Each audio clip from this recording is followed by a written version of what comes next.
Bonjour, nous allons effectuer la correction de la spécialité mathématique du bac 2023 avec ChatGPT. Donc pour commencer, nous allons récupérer le sujet.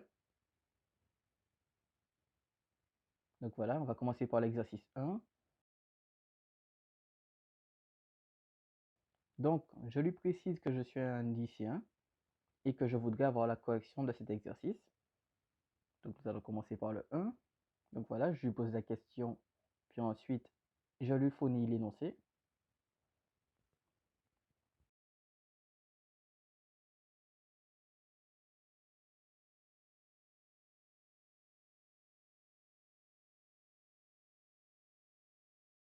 Et c'est parti.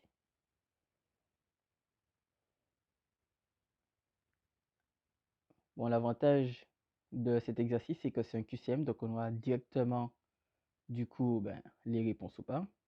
Donc j'ai le corrigé sous les yeux. Donc c'est bien, il justifie, il trouve bien la réponse B comme dans le corrigé pour la question 1. Pour la question 2, pareil, il me donne sa justification, il me donne la réponse A. Il s'est trompé pour la question 2 parce que c'était la réponse B normalement.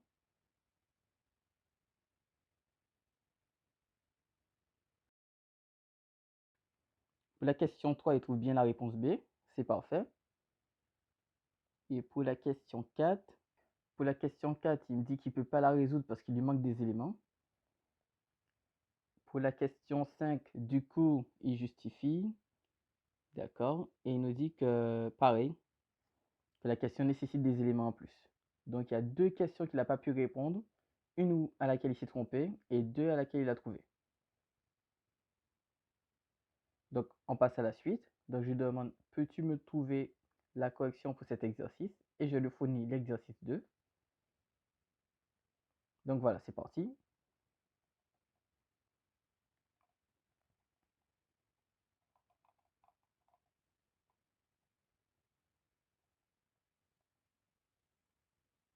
Donc, pour l'exercice 2, la question 1, il me trouve moins l'infini alors que dans la correction, c'est plus l'infini. Pour la question 2, il me trouve plus l'infini, c'est correct. Pour la question 3, il me trouve du coup 2 fois identité de x carré moins 4 sur x. Du coup, c'est nickel pour la question 3.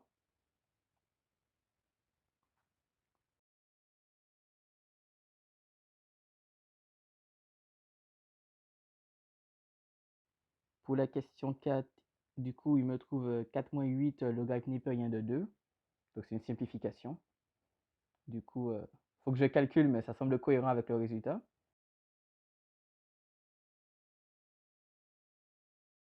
Alors, il semblerait que pour la question 6, le résultat soit trop conséquent pour lui. Apparemment, ça demande beaucoup plus de calcul et de choses. Donc, je vais récupérer l'énoncé à nouveau dans sa globalité et je vais lui demander à nouveau de me répondre aux questions, mais uniquement à la 6 et à la 7 pour qu'il puisse focaliser toutes ses ressources sur cette question.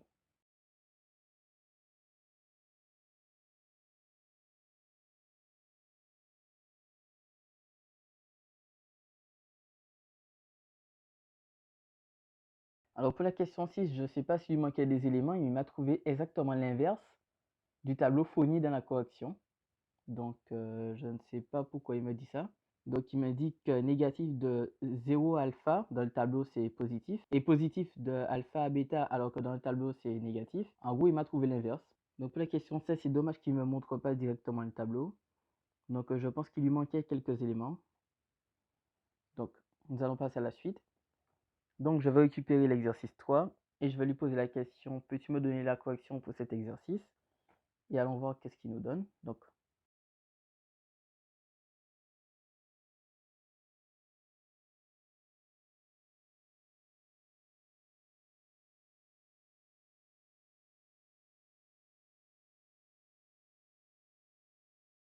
alors, je pense qu'il a du mal à lire l'énoncé, il a vraiment du mal, parce que pour la question 1, il me donne des valeurs qui sont proches de celles des réponses, mais pas du tout celles qui sont trouvées.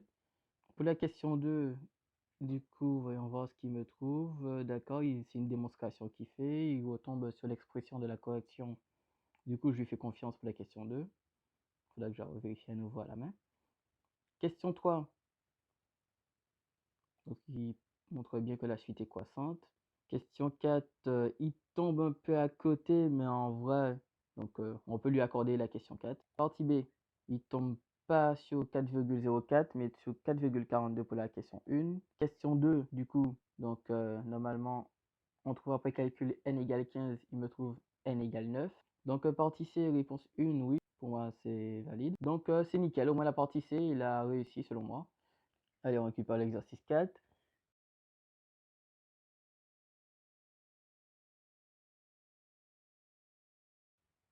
Vous voyez, dans le copier-coller, il ne me récupère pas la figure, mais c'est pas grave. Peux-tu me corriger cet exercice? Bon, cet exercice, bon, petite faute de frappe, mais c'est pas grave.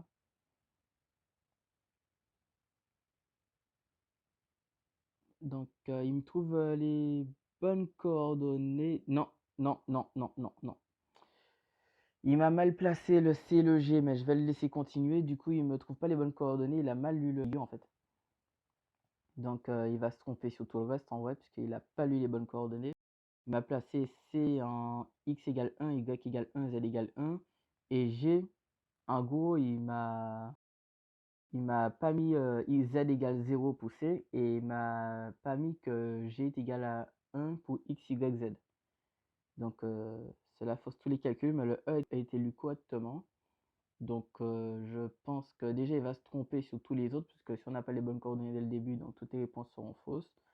Donc, à partir de là, c'est de voir quel est le raisonnement qu'il a établi et de voir qu'est-ce qu'il nous donne pour la suite. Parce que oui, je ne reformule pas directement, sauf s'il demande plus de ressources, puisque en vrai, c'est lui demander de reformuler, c'est comme si je lui indiquais que tu t'es trompé, recommence. Lors d'un examen, ce serait bien d'avoir un correcteur qui nous dit ça, mais ce ne sera pas possible en fait. Pareil que tout à l'heure, on va récupérer tout l'exercice et lui demander de recommencer à partir de la question 5 et 6. Mais bon, à partir du moment où il s'est trompé avant, là j'attends juste de voir son raisonnement. J'attends plus du tout de voir ses résultats. Donc pour la 5A, du coup, oui, non.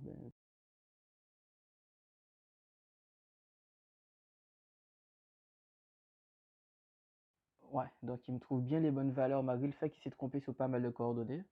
Parce que d'après la correction, il trouve bien les certaines réponses qu'il fallait répondre. Du coup, c'est pas mal.